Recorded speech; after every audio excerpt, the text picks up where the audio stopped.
the motherfucking morning to you, my friends. Welcome one, welcome all to my podcast, Alexandra Unfiltered, a show where we hypothesize, theorize, and analyze all about women's rights, women's wrongs, and everything in between. I am your gracious host, Alexandra Rose, a bad bee with a law degree, simply doing what I do best. Ranting, raving, whining, and complaining. And not necessarily in that order. I am here to lead you down the primrose path of patriarchal pitfalls, one step at a motherfucking time, okay? Before we dive into today's topic, please don't forget to like and subscribe wherever and however you are listening to this podcast. I thank you so much for your support. Please don't hesitate to sound off in the comments. I rely on your feedback to kind of help me guide my research for the various topics and subjects that I discuss. I also rely on your feedback to remind myself that I am not just sitting here screaming into the void, essentially, that there are actual human beings somewhere out there in the great beyond who are listening to what I have to say. So thank you so much for that. Today's topic of discussion is especially relevant to our current political discourse, because today we are talking about laid off, locked out, and left behind. 300,000 Black women cut from the American workforce. As always, I come with receipts, stats, and a whole lot of facts, because before I was a bad bee with a law degree, I was a bad bee with a sociology degree and an anthropology minor, and that's on the Michigan State University School of Social Science. Go green, thank you very much. I've got my handy dandy iPad at the ready, and if you are watching here on YouTube, yes, I got a new iPad case with some new stickers, decked it out. I'm honestly like just a big kid at heart. I love putting stickers on like every surface of everything that I own. It's actually really bad, but they're so cute, and I'm so excited because we are going to use this lovely iPad to navigate the research I've done on this topic. So without any further ado, let's get to it. According to data and reports from multiple sources, nearly 300,000 Black women have vanished from the workforce this year alone. Not because we've stopped grinding, not because we're unqualified, not because we're unskilled, but because federal cuts, anti-DEI rollbacks, and straight up systemic targeting hit us first and hit us hardest. And unfortunately, nobody with power is ringing the alarm. So I will. We're going to discuss what cuts to federal agencies really mean, why Black women, especially in government roles, are being pushed out of middle-class stability, and how this isn't just about jobs. It's about erasure, economic control, a deliberate rollback of the progress we fought for, and intentionally poorly written public policy. Remember what I always say, wherever you see systemic issues targeting a specific population or subset of a group of people, what you are seeing is poor public policy, right? So kicking it off with the stats and the facts. 1. According to data from the Houston Chronicle, as of August 6th, 2025, 300,000 Black women are being pushed out of jobs in 2025 alone. The Houston Chronicle reported that between May and August 2025, approximately 300,000 Black women either left or were forced out of the workforce, coinciding with rising unemployment for Black women at a rate of 6%. Double the rate for white women. This surge is directly connected to Trump-era federal downsizing, given Black women's overrepresentation in cut-heavy agencies like the Department of Education and the Department of Health and Human Services. So essentially, in a very, very short space of time, 300,000 Black women have either left the workforce or have been forced out of the workforce due to the federal rollbacks and cuts that our current presidential administration is hell-bent on implementing. Okay? Please understand that those in political power during this time know exactly what they're doing. They know that in the Black community, Black women are more likely than not to be single and to be heads of household when Black women have children. They know that more likely than not, one Black woman's income is supporting not just herself, it's also partially funding, if she doesn't have children, it's partially funding her nieces and nephews, it's partially funding her siblings' lifestyles, it's partially funding her parents' care. Our dollar as Black women, our $1 has to stretch so much farther because by and large, we are the providers of our communities. We are the economic and financial providers in our setting, right? President Trump and the people behind President Trump know this beyond the shadow of a doubt. So they know that cutting federal agencies is going to harm Black women and Black people the most because Black women are the cornerstone of the Black community. They attach, this mouthpiece to it. They tell you, well, the reason we're cutting back on these agencies is because we want to give the American taxpayers a break, and American tax dollars are going towards useless big government spending. That's the messaging, that's the verbiage, that's the narrative they're attaching to this policy, these rollbacks. That's what they're telling us publicly. That's what the face of this public policy looks like. The actual real reasons behind it are far more insidious. Those people in power who have the power to enact public policy know good and god darn well that they can't come out and outright say or try to enact something that explicitly says, well, we want the federal agencies to only fire Black women and Black people. They know they can't do that because in addition to that still being illegal, there'd be far too much pushback from the public and from members of Congress and even the Supreme Court for that to actually happen. So what do? They make their targeting of the Black community more insidious. They make it more subtle. They put it behind the messaging that we're cutting federal agencies to save the American taxpayer money, knowing that that's not actually what their true intention is. Their hidden agenda is to disembowel and disenfranchise Black people. And they know it makes more sense to start with Black women. Why? Because by and large, Black women statistically are more likely to be the economic and financial providers and breadwinners of our households, of our families, and of our communities. They know what they are doing. This is not by happenstance. It is not coincidental. It is not, it's not a casualty. Oh, well, it just so happens that Black women are overrepresented in these roles. And that's just the nature of the beast. Don't listen to that and don't buy into that for 1 second. It is deliberate.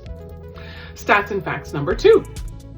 Reports from the Economic Policy Institute and NPR show that federal cuts disproportionately affected Black workers, especially at agencies where they are overrepresented. For example, the Department of Education, the Department of Housing and Urban Development, the Department of Health and Human Services, etc. These roles were often held by women, ding, ding, ding, exacerbating the fallout among Black women in particular. What do we say in the Black community? Like, what's a common thing that we'll fall back and say when we find out that a friend or family member or community member gets a government job working for the city or working for the state or working for Uncle Sam? Oh man, you're set. You're set for life. You have a good government job.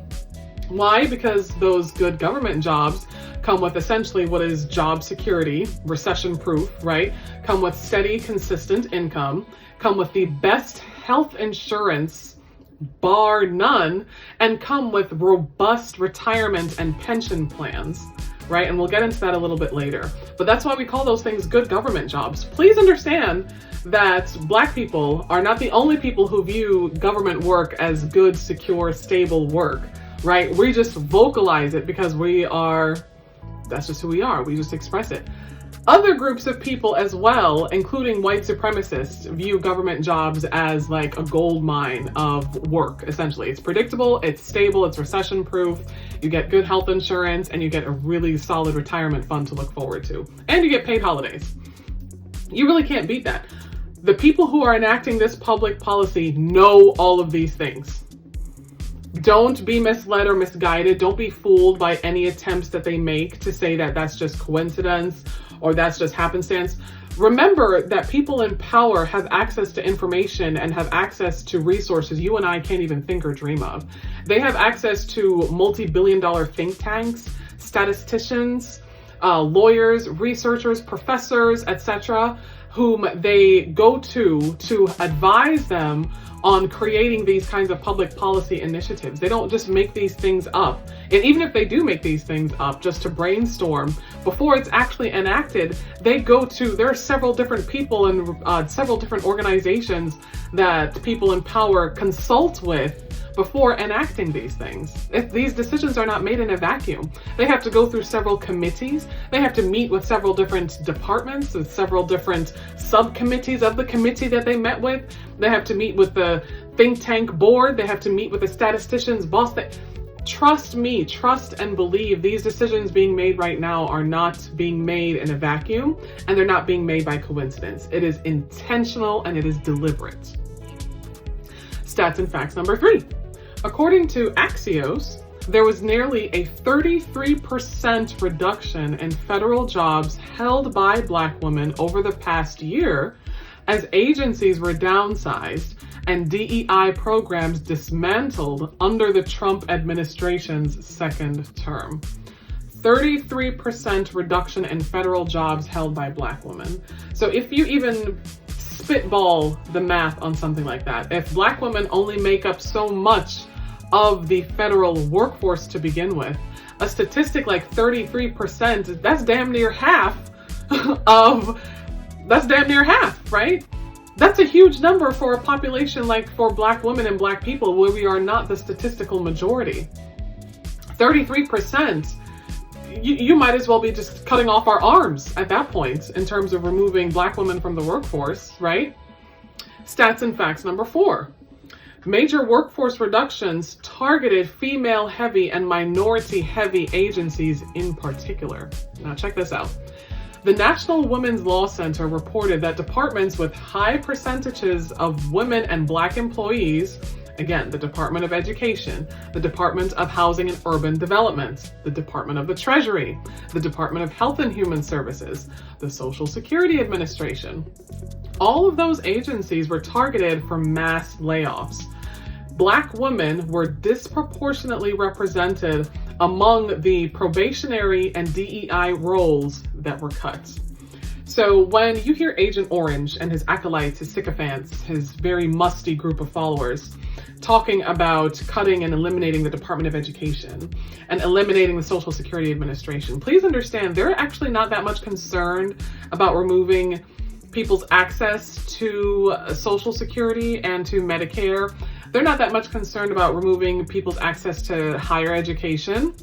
You know why they targeted those agencies? Because that's where most Black people who work in the federal government most likely work in the Social Security Administration office or work in the Department of Education or the Department of Health and Human Services.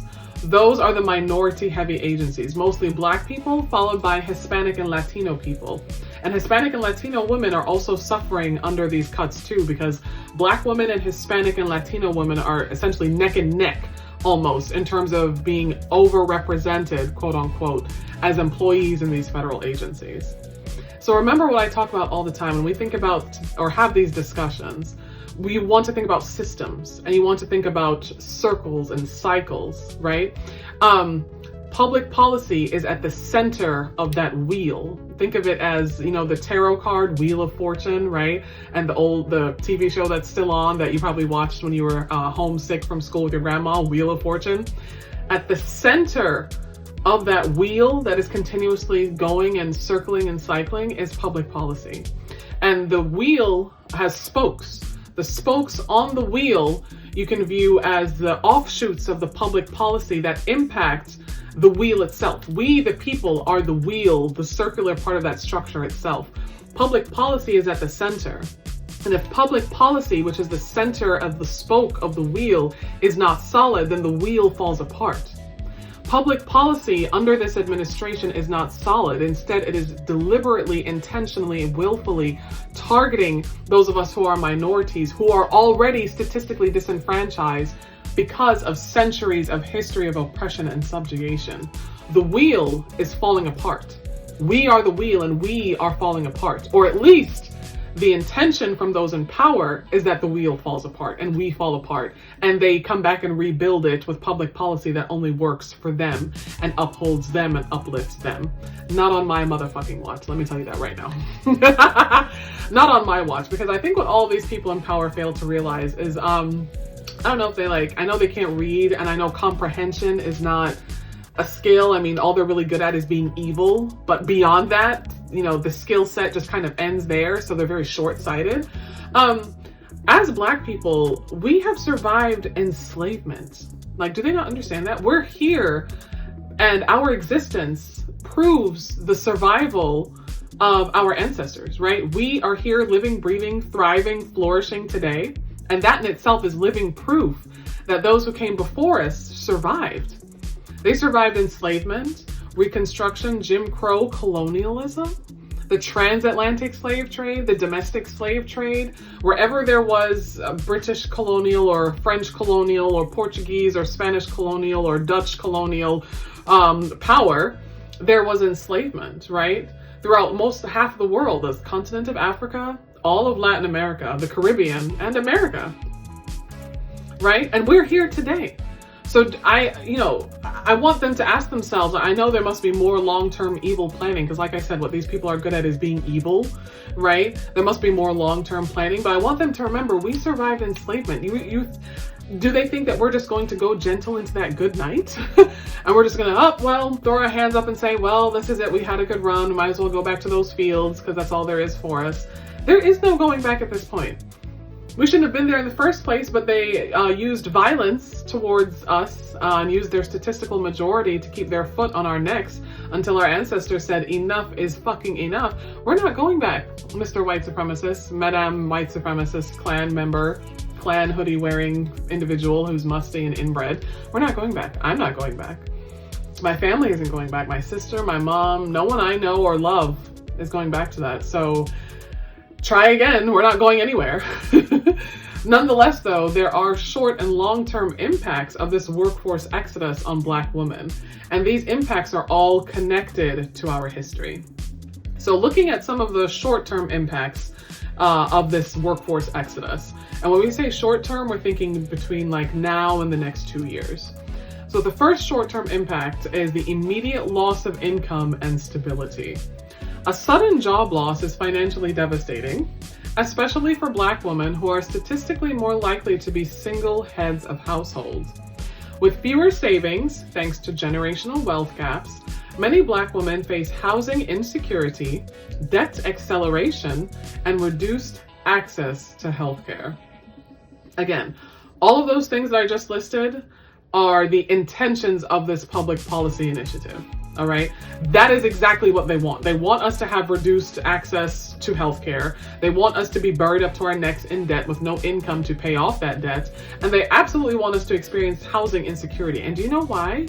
Because if we're experiencing all of those things, not only does our community experience those things, since we are the cornerstones of our communities, it also makes us more vulnerable to exploitation. Ding, ding, ding. Because if you have nowhere to live, if you have no health insurance, and you're up to your neck in creditors chasing you down for money, you'll work just about anywhere and you'll accept just any form of payment. And you'll live just anywhere where there's a roof and four walls, right? And you won't have the resources to fight or demand more or demand better, right? You'll be forced essentially by public policy to accept scraps or to accept nothing or next to nothing. Does that sound familiar? Doesn't that sound a little bit like our enslaved ancestors who, as a result of public policy and legislation, were deemed property? And because they were deemed property and not human beings, they were thus excluded and prohibited from any of the rights or privileges granted to Americans via the Constitution and via legislation? Do you see where this is going? Do you see how this is a slippery slope? That is the intention. One thing I will give evil people is that they sometimes play the long game a little bit better, right? So someone like Agent Orange or Trump and someone like his acolytes or his group of supporters, they will play this game and institute this public policy right here, right now, on this day and this time and this year. And they know that the long-term impacts of this public policy will likely outlive them. They know they won't live to see the long-term fallout from 300,000 Black women being excised from the workforce, and won't live to see what that will do to the Black community and how long it will take for those Black women to re-enter the workforce. They know they won't live to see it, and that's okay, because their children and their grandchildren will benefit from this workforce exodus. That's the whole point, is that their descendants will stand to be in a better position as a result of the public policy they're enacting right here, right now. So even if it doesn't necessarily benefit them right here, right now in this lifetime, it will benefit those who come after them and put them in a better position to have their feet and boots on our necks. That is what these folks are thinking. That's what they're doing in terms of playing this game. They know that Trump isn't going to be in office forever and ever.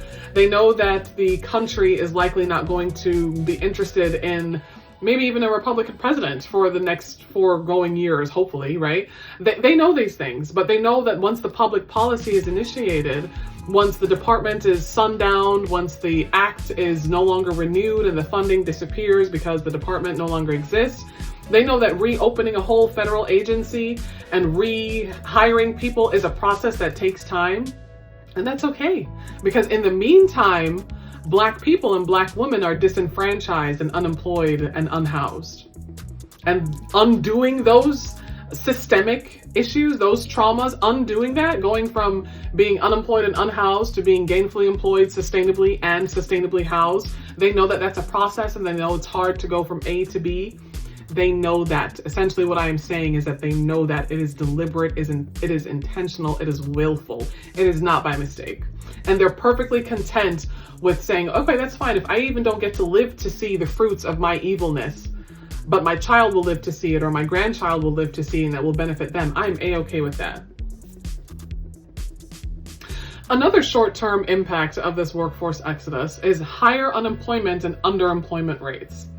As federal and public sector jobs vanish, Black women face discrimination in private hiring, especially without the protection of DEI initiatives.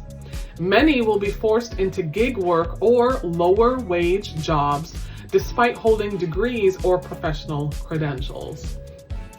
Oh, how I can speak to this. I waited tables with my law degree. Okay. After I graduated from law school, I had to wait tables because that was the only work I could find that would pay me. Every law firm, every potential employer I interviewed with, despite my law degree, despite my graduating number 9 in my law school class, despite my work experience interning at premier places. I interned in the Cook County State's Attorney's Office Domestic Violence Division in the heart of downtown Chicago. I spent 8 months interning for free at a legal aid clinic in downtown Detroit that was renowned and reputable and provided free legal services for individuals unjustly terminated. So my repertoire of employment and labor law and criminal law, unmatched. And I could not find work. Bear in mind, I didn't have my law license. Whoop-de-fucking-do. Right? I had my law degree and I had experience and a youth and a ready-to-work attitude. I was begging potential employers and law firms, if you could just even have me work in the mail room of your office so I can get my feet wet. I would tell attorneys, I am comfortable being your legal assistant, your clerk, your secretary, whatever little title you want to give me, that is perfectly fine, as long as I'm getting the work done and getting the exposure that I need to the profession, shadowing attorneys, drafting briefs, performing client intake, whatever you need me to do, I will do it. And they told me no. So I had to wait tables for pennies with my law degree. While my peers with the same law degree who also were not licensed attorneys, do you know what they were doing? They were working at positions and getting hired into big law firms as like research clerks or something, or just a clerk, or they were getting hired to be a clerk for a judge with starting salaries in the 6-figure range and 5-figure signing bonuses. Yeah, 4- and 5-figure signing bonuses, and I was waiting tables. Then ultimately had to accept low wage work, making $19 an hour as a legal assistant, because the fucked up employers in these, senior partners in law firms, their feet don't touch the ground. If you don't know ego until you have interacted with a senior partner in a law firm, no matter the size of the law firm. Oh my goodness, you don't know ego, right? Telling me, well, you're not an attorney, so I don't have to pay you as one. And then in the same breath, telling me that, well, I want you to do the attorney's work because you know what the attorney's work is because you have the law degree, you are a lawyer, but I don't have to pay you the attorney rate. And I didn't have a choice. I was a first generation student graduating law school. So I don't come from a family with connections or with wealth, right? My own personal social network. In my social network, I'm the most educated person in my social network. In terms of the level of degree that I have, a JD is a doctoral level degree. So I didn't have a personal network to rely on to say, hey, you know anyone who is looking for so-and-so? I was using job boards like ZipRecruiter and Indeed and LinkedIn and Monster to find these jobs, right? Because that was what I had to do. And I was okay doing that because society told me I didn't have a choice, right? So Black women being excised from the workforce despite being the most educated, skilled, qualified individuals, and then having to go do gig work and whatnot. And, gig work in this sentence are things like being a Lyft driver or an Uber driver, an Instacart delivery person, so on, DoorDash, Grubhub, that's gig work, right? Unreliable, does not pay well by a long shot, and requires you to do more work than it pays, essentially, right? I can absolutely relate to that. I was waiting tables with my law degree. Insane. And that was intentional. I can tell you, employers know not hiring you means that you are going to go longer without a high paying job. So you're going to experience having reduced access to healthcare. You're going to experience housing instability because your income has to stretch so far. You're going to experience not having a lot of savings or not having a high amount in your 401k or your pension fund because you don't earn enough to save. Every single dollar has to go towards a survival expense. So there almost is nothing left to save, and most of your expenses even aren't paid. You have to rob Peter to pay Paul. They know that. And they also know that Black women, we are the cornerstones of our communities. So my income, for example, has to support, family members, loved ones in my community. Because again, if I'm the most educated, skilled person in my network, I'm the highest earner in my network. So my social group of loved ones and friends and family members rely on me for supplemental funding. Hey, can I hit you up for this amount? I need some help. I got some car repairs. Or hey, I'm going to be short on my rent. Can I reach out to you? Hey, my kid needs something for school. Employers and people in power know that about the Black community and know that about Black women. That's why it's intentional. Okay, another short-term impact is the emotional and psychological toll. Constantly being first hired, first fired reinforces trauma. It contributes to what scholars call weathering, the long-term physiological impact of chronic stress in Black women. The cultural gaslighting with phrases like nobody wants to work anymore only makes it worse. But let's discuss, shall we? What exactly do you think happened to my self-esteem? Having to wait tables with a law degree. What exactly do you think that did to my self-image? What do you think that did to my self-value and how I viewed whether or not I had self-worth? What do you think that did to me? I can tell you what it did to me. I gained between 2018 and 2025, I gained 100 pounds in stress weight from eating to cope with the pain, the rejection from society, being told that no matter how educated I was, no matter how skilled I was, no matter how academically well I performed, I still wasn't good enough. I was only good enough to wait tables or to scrub floors and I should have been thankful for the pennies. And I'm not dissing waiting tables. I'm not dissing that kind of work. I'm not dismissing it.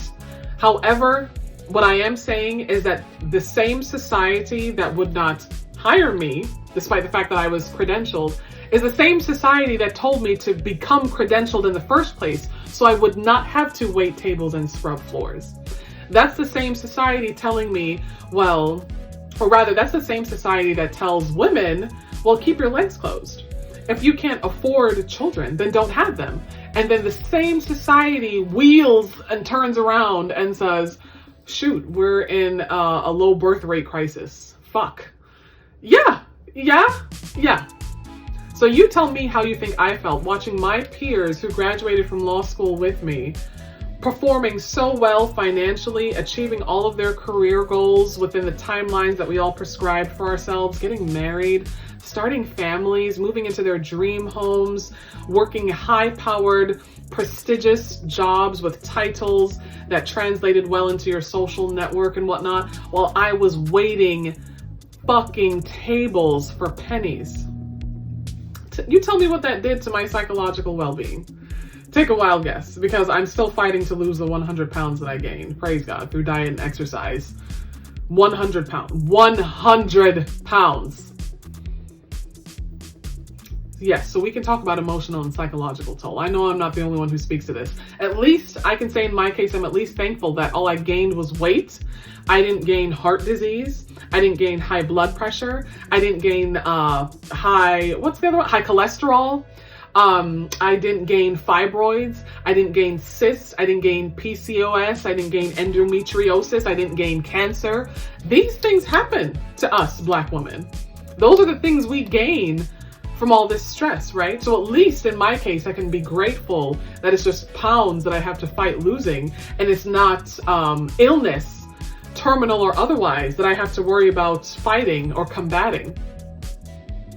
And those are just the short-term impacts. Now we're going into the long-term impacts, 5 to 15 years from now, what this exodus of Black women from the workforce will look like. First things first, this exodus is going to completely erode the Black middle class. Federal jobs have historically been a rare path to middle-class security for Black families, offering pensions, healthcare, and stability. Losing access to these roles could reverse decades of economic progress and widen the racial wealth gap. Remember when I said earlier that there's a running joke in the Black community that if you get to work for the government, at the municipal, state, or federal level, then man, you really got lucky. You got a good government job, because there's stability working for a government agency. There's predictability, right? You're always going to have income, so you can plan your life better. Right? If you work a government job and you're trying to qualify for a mortgage or car loan, you're more likely to get a competitive interest rate and a higher loan amount, because the lender is going to say, you work for the government, you're good for it. You can pay it back because you'll always have a job, right? So planning your life, improving your circumstances for yourself, your children, your spouse, your family members, your loved ones, and whatnot is easier because you always have dependable, reliable income. Your physical health as well. You're not as stressed. You're not undergoing that weathering, those physiological impacts of chronic stress. And you have health insurance to the gods. Okay, so little things like going to the doctor for your annual checkup, going to the dentist for cleanings and root canals. You have health insurance to take care of what we call preventative care, so that you're not waiting or being forced to wait. Sorry, itching my eye.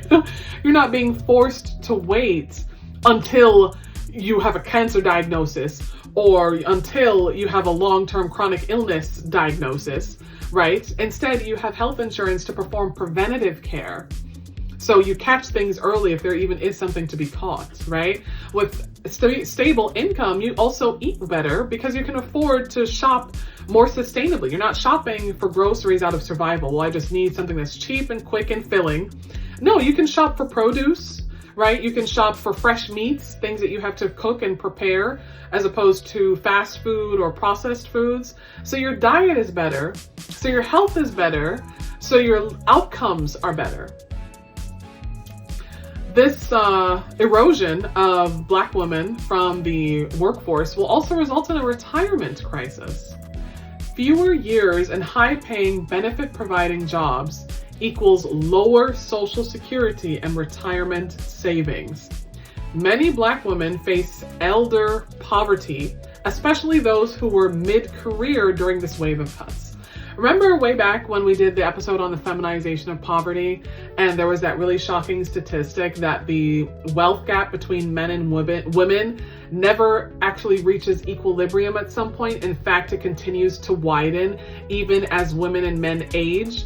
And in fact, as women age, that wealth gap between men and women gets wider and wider and wider, which is why you are more likely to encounter elderly women in poverty and experiencing elder poverty. If that was happening to women in general, Black women aging are going to more likely experience elder poverty than almost anyone else. And I'll say Black women and Hispanic and Latino women. Absolutely, because you don't have a job, so you don't have savings, you don't have retirement, right? And you could say, oh, well, you can save with any job. Shut the fuck up. No, you can't. If you're working a job that pays you $19 an hour after taxes on a bi-weekly pay schedule, you're fighting for your life. You are fighting for your life. You have just enough, if enough, to keep a roof over your head. And really, that's it. Everything else is, again, robbing Peter to pay Paul, making concessions, basically looking at your expenses and saying which of these bills is either going to be late or not paid at all.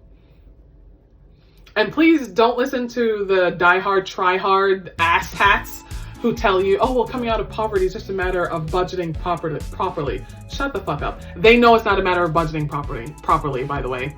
They know that. They know that it's not a matter of, oh, well, I just have to cut down on how much my Starbucks intake is every week, or I just have to cut down my online shopping. They know that. Don't waste your time or waste your breath or your energy arguing with them. They know that.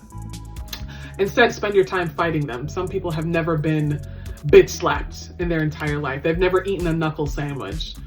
Show them the way, the truth, and the light by doing that, okay?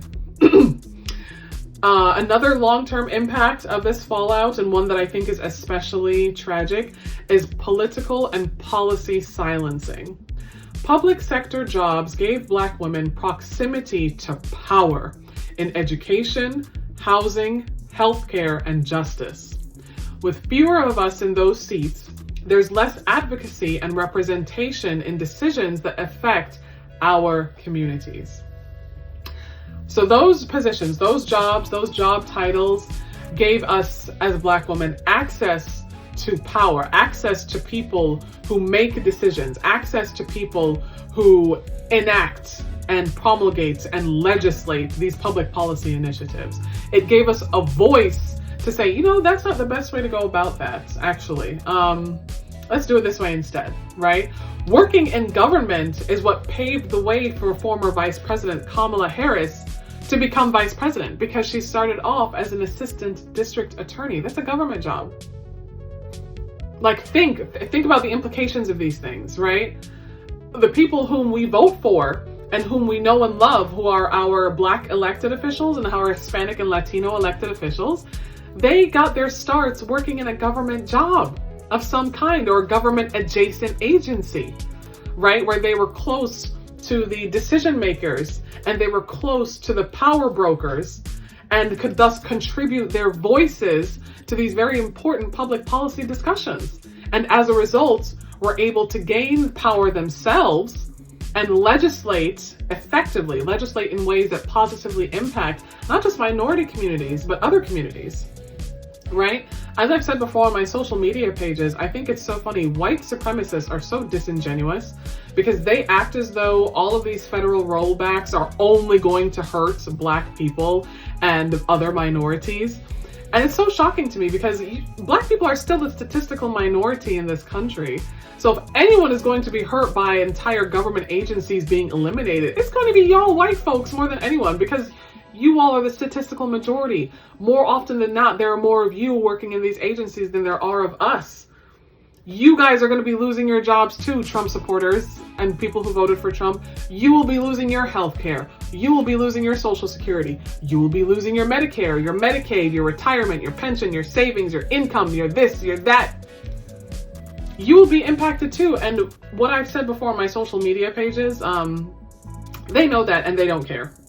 I've come to that conclusion. That's why I've stopped trying to reach across the aisle.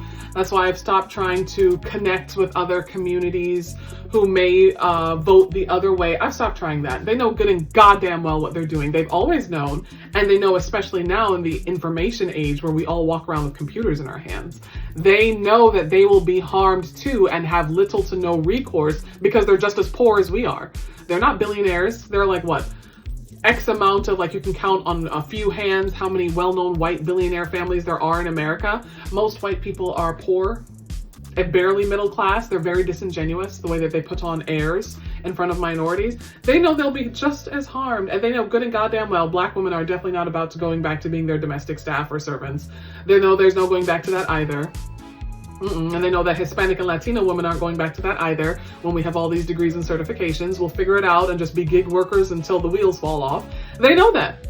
But they're full of hate, so much so, they don't care if they're being destroyed. They don't care if the fire is burning them alive, so long as they can watch other people burn too. Even while they're sitting there smoldering, smoking, like literally inflamed. It's okay, because other people are being set on fire too, so it's fine. I'll just die because other people are dying. People I hate are dying. Get the fuck out of here. So, you know, we've gone through the stats and the facts. We've gone through some short-term and long-term impacts. I want to briefly show you how this all ties to American history before we close, okay? This exodus of Black women from the American workforce is not new. It's a remix. Black women have always been essential, exploited, and excluded from the American economy all at the same damn time. Enslaved labor built the American economy while denying Black women any ownership of its fruits. During Reconstruction and Jim Crow, Black women were confined to domestic labor, often without basic worker protections. The New Deal largely excluded Black women who were disproportionately represented in sectors like domestic and agricultural work. The Civil Rights era then opened federal doors, finally offering Black women access to union jobs, pensions, and upward mobility. And now in 2025, we're watching that door get slammed shut again by austerity, anti-DEI backlash, and deliberate public policy choices. Essentially, this workforce shift isn't just an economic event. It is part of a larger repeating pattern. When systems get tight, Black women are first to be sacrificed and last to be restored. Mic drop. I just said everything I needed to say right there. All right. This is historic. What did I say? This is not new. This is a remix. This is America continuing its proud legacy of subjugation and oppression.